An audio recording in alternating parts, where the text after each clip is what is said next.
Was machst du? Du bist verrückt. 1, 2, 3. Hey, Entschuldigung.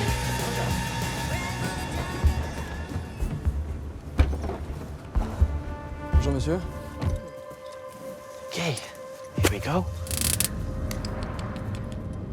3 millones de voltios.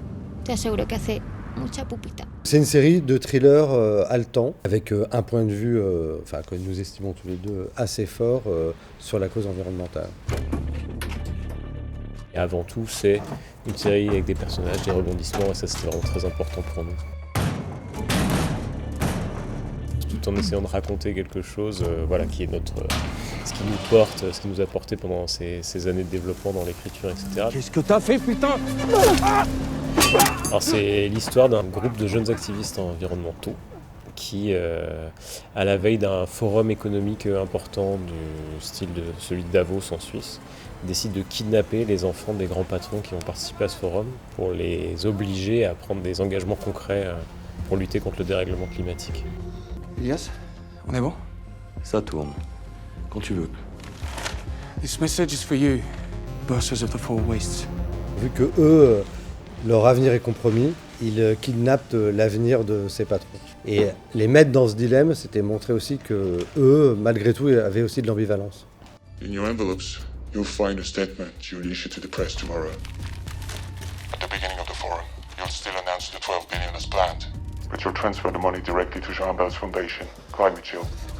Don't try to call the police. Just transfer the money before the forum ends, and your children will come to no harm. Otherwise, we'll be forced to act. We've grown tired of waiting for the world to change. We are the change.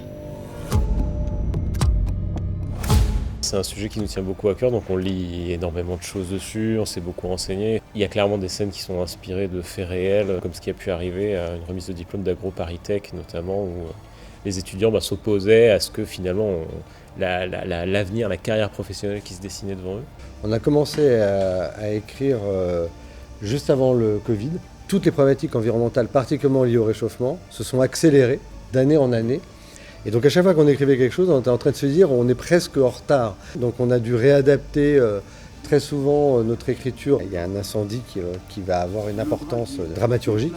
Les catastrophes nouvelles qui n'étaient jamais arrivées se sont multipliées en Californie, dans tout le pourtour méditerranéen, en montagne aussi, en Italie ou en Grèce. On ne pouvait pas faire autrement que s'inspirer de notre réalité. Même si nous arrêtons d'émettre des gaz à effet de serre aujourd'hui, il faudrait plus de 10 000 ans avant que le surplus soit absorbé par les océans et les sols.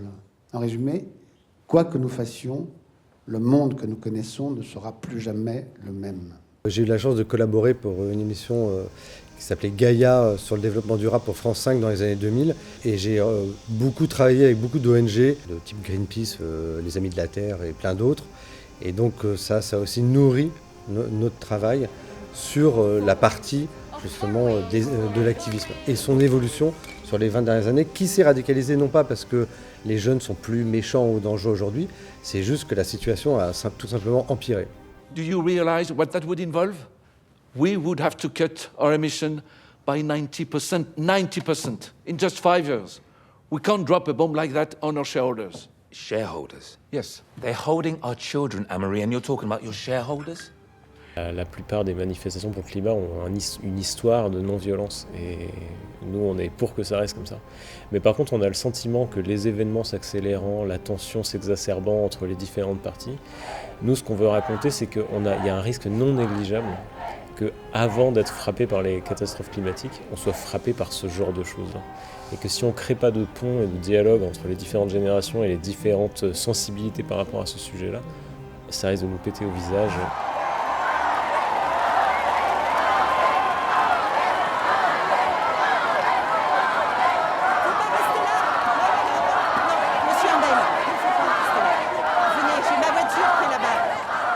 Le personnage de Jean Imbel représente quelque chose de très pragmatique, très concret, c'est le scientifique.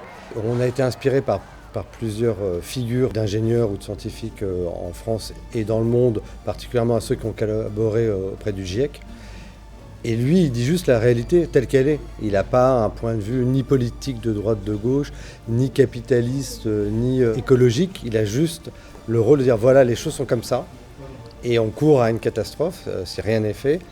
Et donc ce personnage va nous permettre d'être un levier pour une troisième voie qu'on propose mais qu'on ne va pas vous spoiler.